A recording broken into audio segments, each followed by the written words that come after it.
प्रेक्षकांनो, लग्नानंतर होईलच प्रेम मालिका आता एका जबरदस्त अशा वळणावर आलेली आहे. इकडे दिव्या आणि पार्थ या दोघांना एकत्र पाहून काव्य आणि पार्थमध्ये आता खूप मोठे गैरसमज निर्माण होणार आहेत. दिव्याने पार्थच्या पाण्यामध्ये काही गुंगीची औषधे मिळून तिने आता पार्थला घोळात घेतलेलं असतं आणि नेमकं याच वेळेला आता काव्याने स्वतः पार्थला आणि दिव्याला दोघांना एकत्र पाहिलेलं आहे आणि त्यांच्यामध्ये आता खूप मोठे गैरसमज निर्माण होणार आहेत. तर दिव्या ही दुसरी तिसरी कोणी नसून रम्याने स्वतः पार्थच्या आयुष्यामध्ये प्लॅन केलेली मुलगी आहे. म्हणजे हा सगळा काही रम्याचाच प्लॅन आहे. काव्यामध्ये आणि पार्थमध्ये दुरावा यावा ह्या म्हणून तिने तिथे दिव्याला पाठवलेला आहे. दिव्याला आणि पार्थला एकत्र बघून आता काव्या पार्थला माफ करू शकेल का? तर इकडे जेव्हा आता काव्या आणि तिची आई दोघीसुद्धा पाय मोकळे करण्यासाठी गार्डनमध्ये गेलेले असतात, तेव्हा मात्र विजयचा खरा चेहरा आता इकडे काव्याच्या समोर आलेला आहे. म्हणजे विजय आता स्वतःची बायको आणि मुलगी या दोघींसोबत गार्डनमध्ये असताना काव्याने स्वतः पाहिलेलं आहे.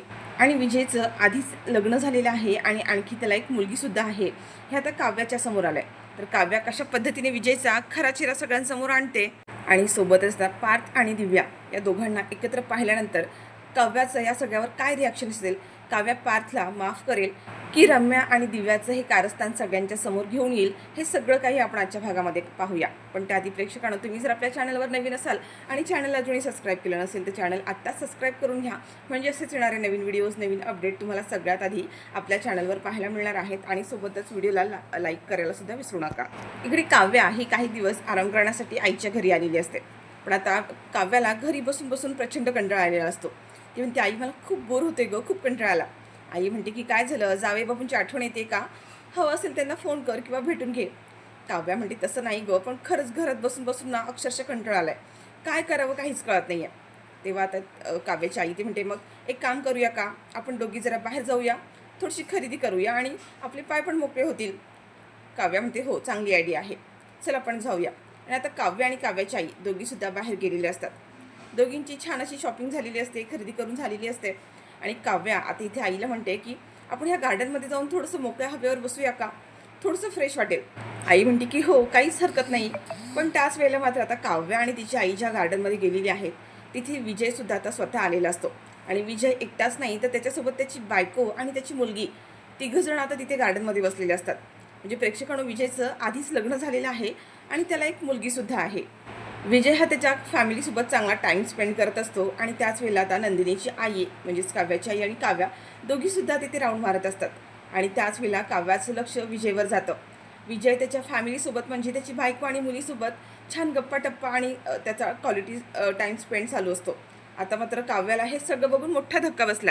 काव्या म्हणते, हा तर विजय आहे आणि ही कोण त्याच्याबरोबर एक लेडीज आणि मुलगी आहे? म्हणजे विजयचं आधीच लग्न झालेलं आहे का? म्हणजे तो आपल्या सगळ्यांना फसवतोय. आणि त्याच वेळेला काव्याने आता तिच्या मोबाईलमध्ये विजयचे, त्याच्या बायकोचे, मुलीचे, तिघांचे सुद्धा एकत्र फोटो काढून घेतलेले आहेत. मंडळी, त्यात हा विजयचा खरा चेहरा काव्याच्या समोर आलेला आहे. काव्याने तिचे फोटो तर काढून घेतले आणि म्हणते की आत्ताच्या आता मला हे देशमुखांना सांगायलाच हवं, हा विजय एक नंबरचा फ्रॉड माणूस आहे, आपल्या सगळ्यांना फसवतोय. काव्या म्हणते आत्ताच्या आता त्याला जाऊन जा विचारू का? पण बोलते की नाही, मी आधी या विषयावर देशमुखांशी बोलते आणि मगच ह्या विजयचा खरा चेहरा सगळ्यांसमोर आणते.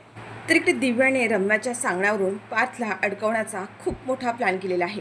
आपण कालच्या भागामध्ये पाहिलं होतं की आता दिव्या इकडे काही जेवणासाठी पार्सल घेऊन येते आणि ती म्हणते की आपण दोघंही आता एकत्र जेवूया.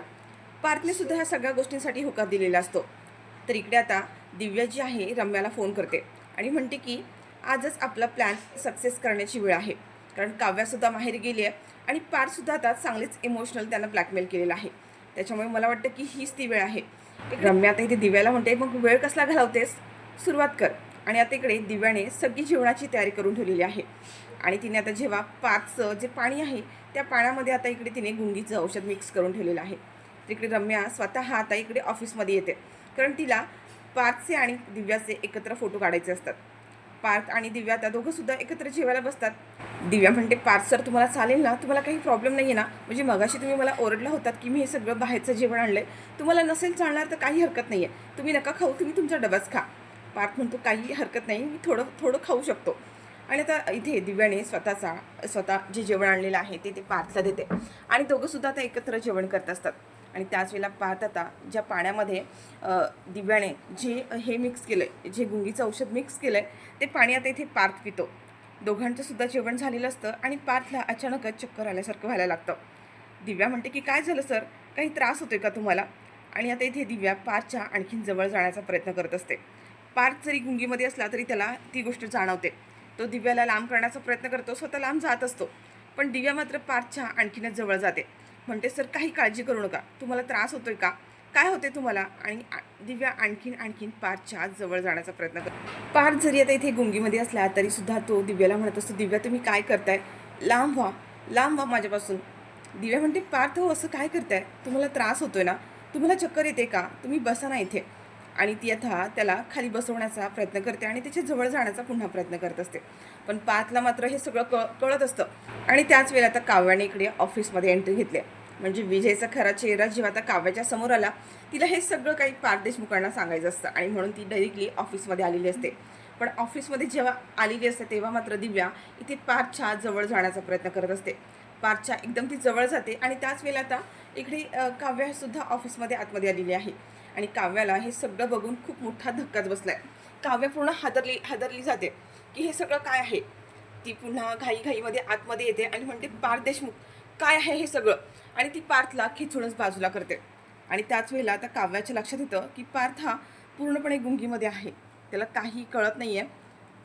काव्या म्हणते पार्थ काय झालं हे, आणि ती पार्थला खाली बसवते. पार्थ काव्याला म्हणतो काव्या असं काही नाही आहे, तुम्ही जे पाहिलं तसं काही नाही आहे, तुमचा काहीतरी गैरसमज होतोय. पण काव्याला मात्र हे सगळं आधीच कळलेलं असतं की पार्थ देशमुख असं काहीही करू शकत नाही. हा सगळा ह्या दिव्याचं कारस्थान आहे. आणि तिथे आता ही काव्या दिव्याच्या एक सणसणीत कानाखाली लावून देते आणि ती दिव्याला तर जा विचारते की काय आहे हा सगळा प्रकार, काय आहे, तू माझ्या पार्थ देशमुखांच्या जवळ जाण्याचा प्रयत्न करते. काव्या पुन्हा एकदा दिव्याच्या कानाखाली देते आणि म्हणते की हा सगळा काय प्रकार आहे. आता दिव्या सारवासारव करण्याचा प्रयत्न करते आणि म्हणते की तुम्ही जसं समजता तसं काहीच नाही आहे. अहो त्यांना चक्कर आल्यासारखं होत होतं म्हणून मी. काव्या म्हणते की बस कर तुझी नाटकं, मी सगळं माझ्या डोळ्यांनी पाहिलंय. माझ्या पार्थ देशमुखांच्या जवळ जाण्याचा प्रयत्न करतेस तू, आज शेवटचं. पुन्हा जर तू त्यांच्या जवळ गेलीस ना तर बघ, मी एक काम करते, पार्थ देशमुखांना सांगून तुला ऑफिसमधून काढूनच टाकते. दिव्या म्हणते अहो असं काही नाही आहे, तुमचा काहीतरी खरंच गैरसमज होतोय. त्यांना चक्कर आल्यासारखं होत होतं म्हणून मी त्यांना बसवण्याचा त्यांना. तर आता इथे काव्या जी आहे तिला काही बोलूच देत नाही. ती पार्थच्या जवळ येते आणि पाहते तर पार्थची अवस्था खूपच वेगळी झालेली असते. म्हणजे त्याला काही कळतच नसतं.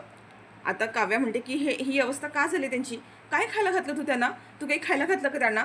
आता इथे मात्र दिव्या मान खाली घालून उभी असते. आता तिचा पूर्णपणे प्लॅन फसलेला असतो. तर तिकडे एका साईडला रम्या हे सगळं काही मोबाईलमध्ये तिचं रेकॉर्डिंग सुरू असतं. कारण काव्याचा आणि दिव्याचा आणि पार्थचं फोटो तिला काव्याच्या समोर आणायचे असतात. पण हा पूर्णपणे आता दोघींचाही प्लॅन म्हणजे रम्याचा आणि दिव्याचा जो प्लॅन होता तो पूर्णपणे अनसक्सेस झालेला आहे, फसलेला आहे. आणि दिव्याचा खरा चेहरा आता इकडे ऑलरेडी काव्याच्या समोरच आलेला आहे.